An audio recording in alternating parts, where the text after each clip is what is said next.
Well, hello, ladies and gentlemen. You have made it once again to another episode of Pickup Lines. It is the talk show in a car, one-on-one with, as I like to say, you never know who will be in the car today. Today it is Ceslie Armstrong, who, again, is another one of these people who needs 2 or 3 or 4 or 10 lines to describe all the titles and everything that you have. It's very impressive. Thank you. And it's nice to see you again. Hi, Ernie. Thank you for being in the car with me I'm here thrilled today. to be here. I love it. I love it. Where to begin? There's a lot to unpack here, but I typically like to begin where you began, essentially. You grew up on the south side of town here in San Antonio? I did. I'm a Nick's Hospital baby. Yeah. Which people born in the 60s will identify with. Okay. And now I live on the 11th floor of the Majestic Tower above the Majestic Theater, and all my back windows look out onto the Nick's. So, I've come full circle. You literally have. I literally have, but yes, proud Southsider. Yeah. Gladstone Avenue, if anybody knows. What are your earliest memories of growing up on the south side? Oh gosh, how much time do we Go have? ahead, take as much as you need. mean, our family was immigrant family, Mexico and Ireland. Okay. And kind of an agrarian type, but I still have never eaten a McDonald's hamburger. So everything was very, the farmer's market was super important. You have never eaten a McDonald's hamburger? No. Not one? No, it's like we really grew up, and it wasn't, look, I could say we didn't have much money, but what we did do was spend a lot of time like in Pleasanton at the cattle auction, and we'd buy a cow and split it up between the family. Wow. We would, believe it or not, there was about, I want to say as a kid, you don't know, but maybe like a half acre or so of land behind my grandparents' home. Right. And we had a cow, and we had chickens, and we had, produce, and we would go sell it at the farmer's market, and then go eat lunch at mi tierras. And, so this was sort of how I was informed as a kiddo growing up. I spent a lot of time in the hill country family. Wow. There's the Dietz family, Dietz Bakery. Sure, yeah. So we were kind of really steeped and most of my family lives in Mexico. They're Mexican nationals.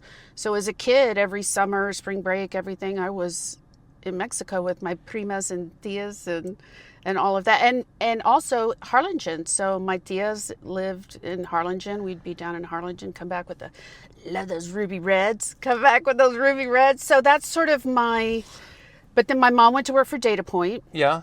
And we moved up to the north side, which my grandfather was apoplectic about, and it was so far away. It was Wurzbach Road. Well, back then it probably seemed like you was out of town. Leaving the south side. Yes. But it was Wurzbach Road, which was a 2-lane dirt road. Sure, yeah. And I went to Hobby, and would come home. My mom would check me for ticks. It's kind of like it was in the woods. Looking and checking for everything. I mean, I'm just turned 64, so to put it in the audience's perspective, they're going to say, what? Hobby? What? Is it the woods? I'm like, yeah, believe me, it was in the woods. And then you went to Marshall High School. I did. The quintessential San Antonio question. Where'd you go to high school? Yes. Go Rams. Yeah. Yeah. And it was massive. It was such a, one of the things, because I spent, almost 30 years in New York and LA. Right.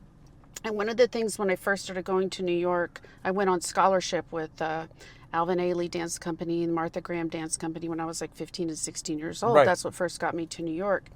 And people would say, gosh, they take me to a Thai restaurant or a Filipino restaurant, and I'd say, I'll have the crispy whole fish and this and that. Yeah, you fit right in. What kind of a kid is this from Podunk, San Antonio? And I was always no, wait. The military USA, multicultural, deep in storytelling and cultura. And so that's my childhood fondest sort of, I loved growing up in San Antonio.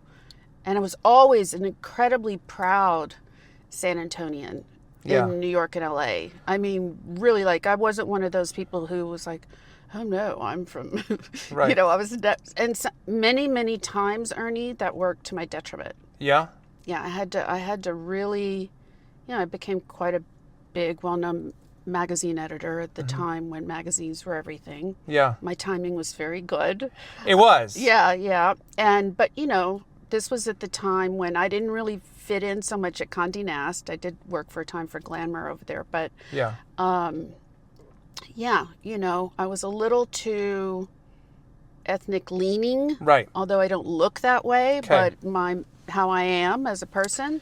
And then also, I'm not a lockjawed, 6'5" tall, size 0 girl from Connecticut. So I was always sort of this San Antonio, South Texas, but I always was the first to show up, the last to leave. Right. Never said no to a request. Never missed a deadline. Yeah. They couldn't deny me. But you're still that way. You got here on time today and everything. I was early. Yeah, you were. Actually, you were. Just to be clear, she was. So, getting back to like middle school, high school, just on its own, it's awkward and transitional period and adolescence and things are happening. But you had a pretty significant health scare in that time. I did. It's something I've rarely spoken about actually until has 60 Minutes when Don Hewitt and Walter Cronkite, honestly, he and his, when I say this, it sounds odd, but he and his wife were pals of mine, strange things. You grow up in San Antonio knowing you want to be a journalist and I never knew I wanted to be in TV, but, be a writer for magazines and newspapers, which I did. But, during that time, you don't talk about cancer in the 60s and 70s growing up.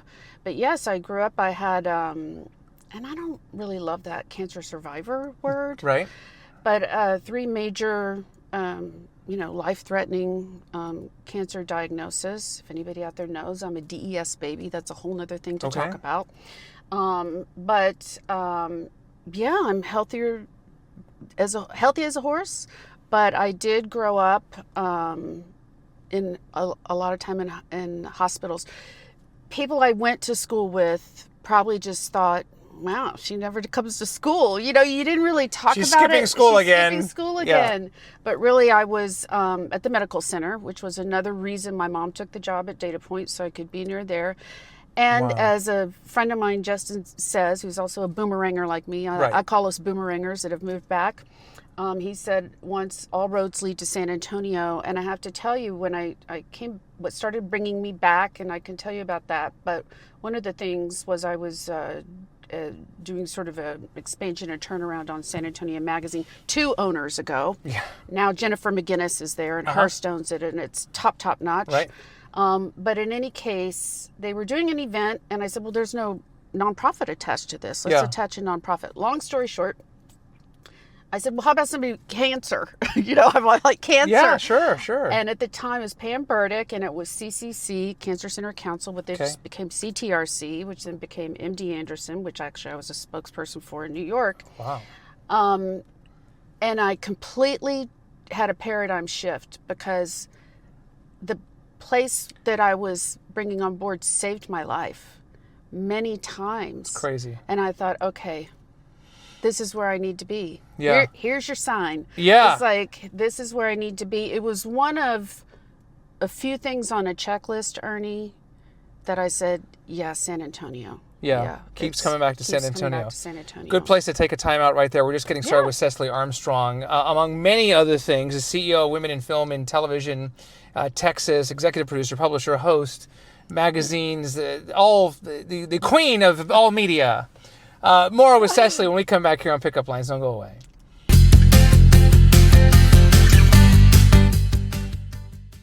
All right, back here on Pickup Lines with Ceslie Armstrong. You were talking about, your formidable years in middle school and high school, dance scholarships and that. Were you as a child always a performer in front of a camera with the microphone on stage? Sort of, and it was unwittingly. Truly, my grandfather was an incredible orator and a historian, and he would, after we'd have we were kind of followed the Mexico way, we eat around 3 and that kind of thing when we could, when I wasn't in school. Right. And we'd sit and we'd write, and he'd even teach me to write in Latin and Spanish and all that. Wow. It was sort of a Renaissance kind of a guy. Yeah, you wouldn't know. I mean, as a kid, you just think, oh, it's my grandfather. I got to do this stuff. But in any case, I had a love of it. My dad was a newspaper man. He'd get me up in the middle of the night. He worked for Hart Hanks. We'd go watch the presses run and that kind of stuff. So it kind of like just was literally in my blood. And I love storytelling. And yes, I went to New York. I because of the cancer. Yeah. My mother put me as a recommendation of the doctors in movement classes as a kid, starting at age 2. You're not really doing ballet at age 2. Right. Then I stayed with it, danced in 3 professional companies. I have a degree in dance from TCU, a fine arts degree. But that was my ticket to New York, were these scholarships.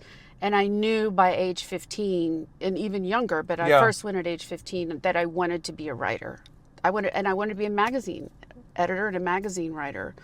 As a kid, a lot of girls would come to my house for sleepovers, and they'd have Teen Beat and Tiger Beat and all this stuff. And I was looking at Ms. Magazine, which then I later became, friends with Gloria Steinem, which was like another dream come true.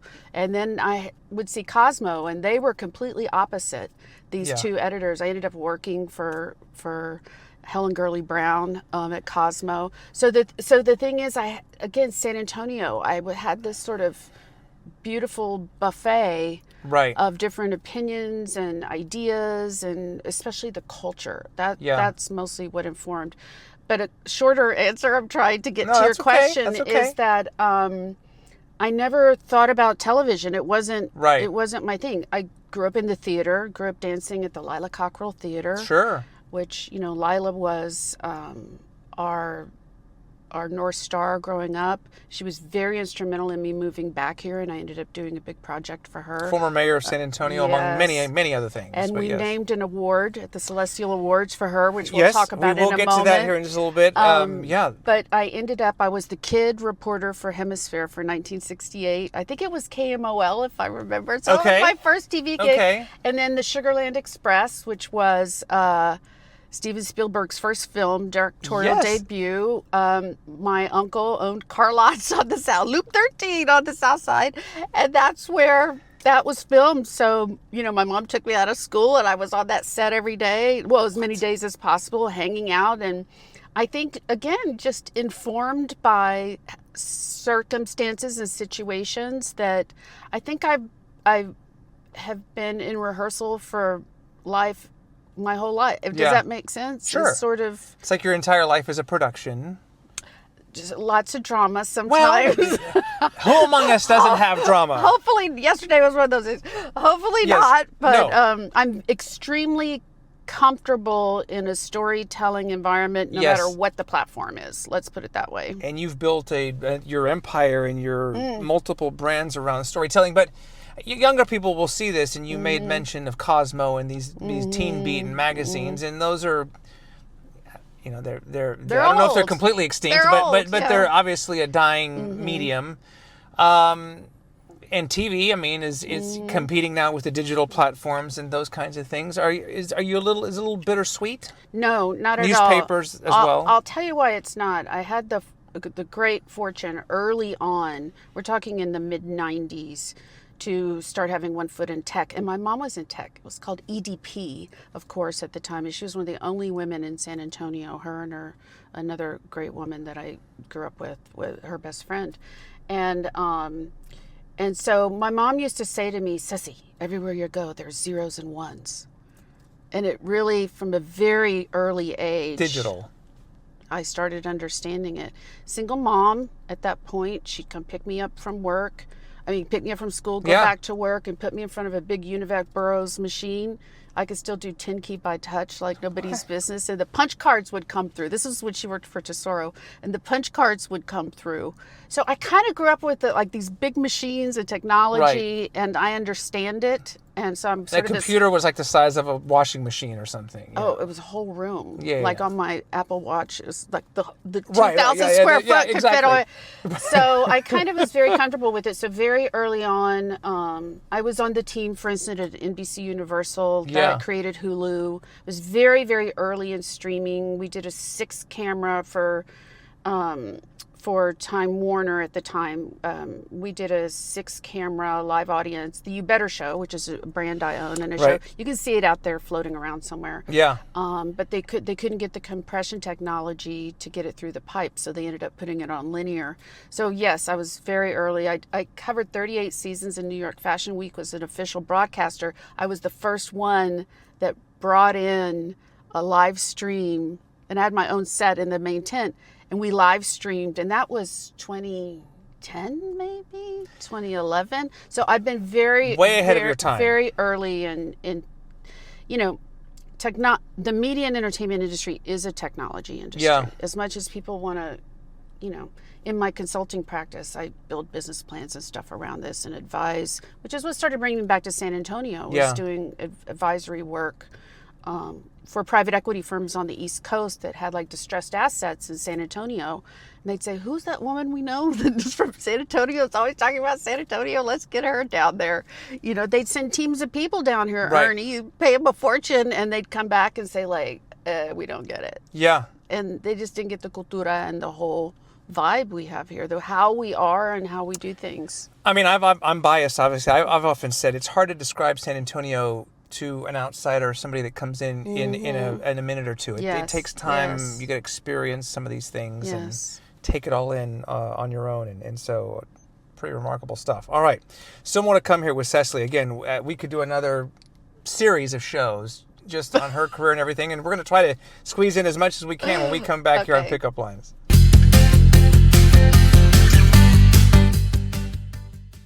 A few more minutes here with Ceslie Armstrong. I want to get into, you talked about earlier being a boomerang, where you left San Antonio. Did you always know you were going to come back? I mean, New York City is New York City, right? But did you always know you were going to come back? Well, when I was running from Fashion Week and kicking off my 4-inch Pradas and running from Fashion Week amongst, buildings falling and booms happening and smoke chasing and all of that from 9/11, I was like, okay, time to start thinking about, I don't mean to make light of it, but it really was a salient moment. It's like everything changed after 9/11. Everything changed. It still has. It's still different. Yeah. But you don't just like leave New York in a hurry. The leases are very different there. Everything's very different there.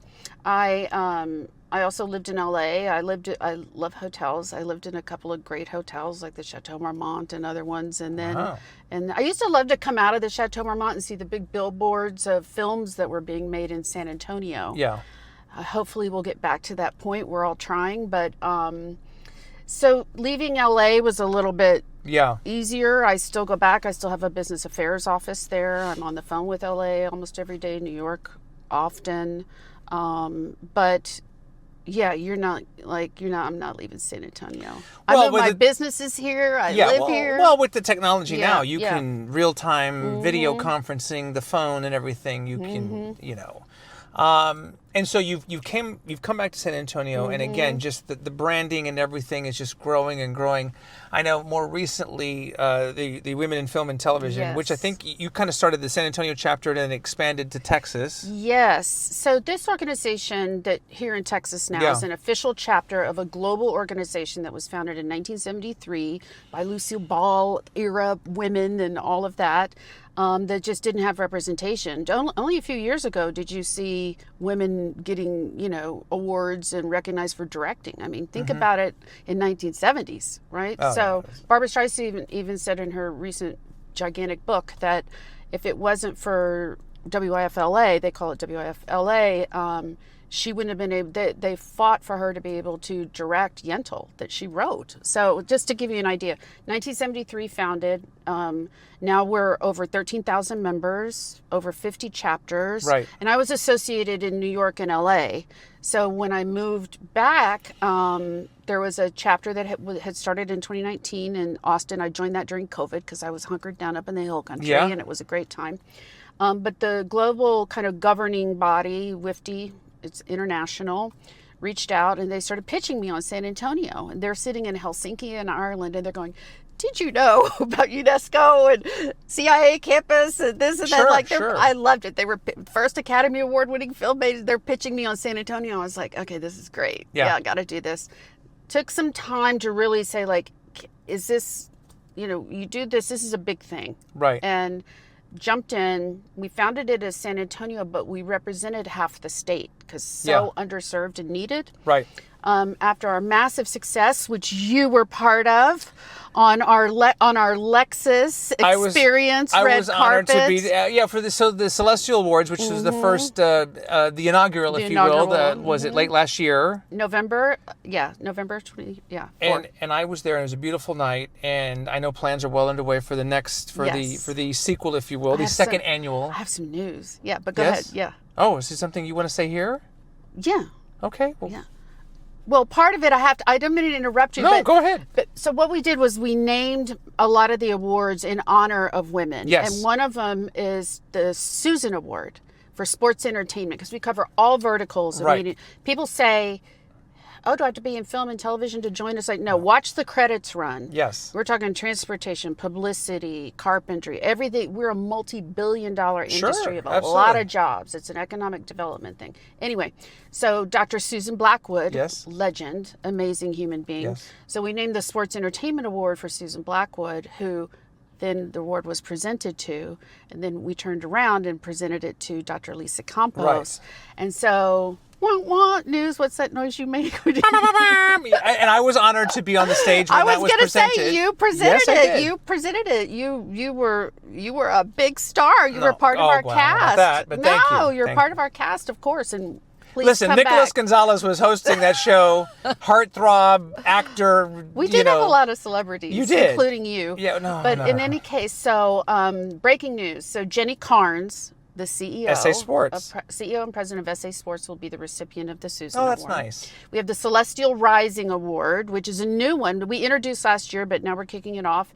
It's for someone young in their career with excellence and accomplishments. Yeah. That's going to Paulina Chavez, who we know and love. And, of course, she's starring in Landman. Yeah. And you may have seen her. She's done several feature films, but we love... Of course, someone that Mucho Mas Media, which is also San Antonio connected. Yeah. The Long Game, which was an incredible about the golfing film. Team in Del Rio. Yes, Dennis Quaid starred in that, among others. Yeah, true story. Paulina was, and she's a lovely person, and we're very excited to honor her. So we'll be also Sandra Valls. If you know Sandra Valls, really honed a lot of her comedic and kind of cabaret performance, meaning singing and playing piano and everything in San Antonio. She's starring right now on Broadway in Real Women Have Curves, an incredible Broadway show, nominated for 2 Tonys. They performed live at the Tonys. She's receiving an award. And I've got awesome. like 8 more to go. So I got to come back. You'll have to come back. And I would encourage people to follow you on social media and everything, because I know that's where you drop some of these announcements and you keep people engaged and up to date on what's happening, because I think it's great. It was a beautiful ceremony, and it was almost like a who's who of women talent, past, present. We have the Rosemary Award, which we named that was one of the last Rosemary. It was public appearances she made before she passed. And Jamie and the whole family was so thrilled about that. Yes. That's our Culinary Arts and Hospitality Entertainment Award. That's great. She was on stage. It was amazing. She was on the red carpet. I get chills thinking about it. One of her last things before she passed was to see a standing ovation, sold out crowd of the theater with we timed it was around 7 minutes. Yeah. No, I was there, standing in the back, just taking it all in. It just was incredible. That's pretty cool. A lot of amazing women honored that night. Go to the website, you'll see all of it. Yeah. I don't have time to tell you all about it. But what we do is we're also doing, this year we're at the Tobin. We're kind of have a takeover of the Tobin. Bigger venue. January 15th and 16th. This is a Texas Media and Entertainment Summit. We have people coming in from all over, especially students. We want students there to hear people. Then it'll culminate in the Celestial Awards. So it's kind of a Golden Globes big party. And it's a show. It has a beginning, middle, and end. Lots of singing and dancing and performances. And well, it's a Ceslie production. So it's gonna have all the bells and whistles. I have and everything. help. Co-executive producer Eileen Krett, Jacqueline Tacarante, who's another boomeranger. Great. Yeah, it takes a team. All great women. We have an incredible organization. If people want to join, go to the website. Yeah. If you ping me directly, I'm happy to tell you about it. You have to be nominated, but believe me, it's not that difficult. But we're really advocating for equality for women and really educating. Yeah. SB 22, which I worked really hard on, and I got to tell you, not as hard as San Antonio Film and our Department of Arts and Culture and others did, but really important. We've got that huge bill that just passed, SB 22. I've written about that maybe. As it relates to movie making or moving images, it's and moving trying to increase that in Texas. I think I wrote an op-ed about it for the Business Journal. I think it's really important to note it's moving image, it's games, it's television, it's animation. Yes, it's film, but it's all of the above. So the Bear Studios, which is a company that I own and have great partners in, we're located at 110 Broadway at the top floor. Yeah. We have a bird's eye view of the Alamo, which is quite great. You've been to those studios there. I have. I need to come back and see it. Come back and see it. Come be on the San Antonio Profile Show. We just did 10 episodes. Okay. It's a docuseries. Okay. All right. I know. I'm trying to get it all in. No, Ernie. I get. Well, again, I would need another half hour. Okay. I guess the last thing I would ask you is what's the biggest either personal or professional challenge you've had to overcome over the years? Do you think? Oh gosh. Well, I think. Gosh, that's such a good. I'm a really positive person. Oh, I know you are. I kind of feel like. I think challenges are really good, and I think overcoming them for me means expanding how I think about something. You know, it's all about lifelong learning. It's all about finding the sources and resources. I think one of the things that's difficult, and we founded a company, Momentum Women, which is a very successful company we had for 10 years, is coalescing women, removing the boundaries of competitiveness. We're stronger together. And that's what I love too about Women in Film and Television Texas. Yeah. We expanded to Texas. I've locked arms with chapters around the world. And we're bringing them all to San Antonio. So I think the overcoming it is adding another chapter to a life lesson. I think that's the positive side of it. Good for you. And you've overcome cancer, which I know you don't like the cancer survivor moniker, but I mean, that's no small feat. I for years didn't talk about it until Glamour Magazine asked me to write a big feature about it back in the day, and I did. And I really owe it to the incredible care in San Antonio. Our so much about Military City USA benefits our citizens here, and one of those is, of course, in biosciences and healthcare. Sure. Well, I mean, look at Velocity, Texas. I mean, I'm going to be quiet because I want to talk about all the great organizations. Well, we just have to have you come. We have to do we'll have to do an encore here. Okay, no problem. But yeah, we have barely even scratched the surface. But that's why we want people to, like I said, follow Ceslie on social media, check out all the websites and everything, and the Celestial Awards will be back again early next year. So so thrilled for all your success. I really appreciate your time because clearly, as people can have just seen, you're a very busy person. And to make time for this means a lot, so thank you. Oh, thank you. I love KSAT. KSAT worked with us last year. KSAT did have a partnership with the Celestial Awards. Led by an incredible female leader, Ashley Parker. Our general manager. Who is on our Council of Commissioners, by the way. Yes. Of WIF Texas. So that doesn't hurt. Yeah. That doesn't hurt. Thank you. Thanks. It's good to see you. There she is, Ceslie Armstrong, executive producer, publisher, host, CEO, et cetera, et cetera, et cetera, et cetera, et cetera. I just don't have time to get to all of her titles. But I appreciate you being here. Thank you, Ernie. And there's another episode of Pickup Lines. We'll do it again very soon. Again, you never know who will be here or what kind of accomplishments they have, what their resume is, but we always appreciate them sharing and the storytelling. And until next time, I'm Ernie Zuniga. We'll see you very soon.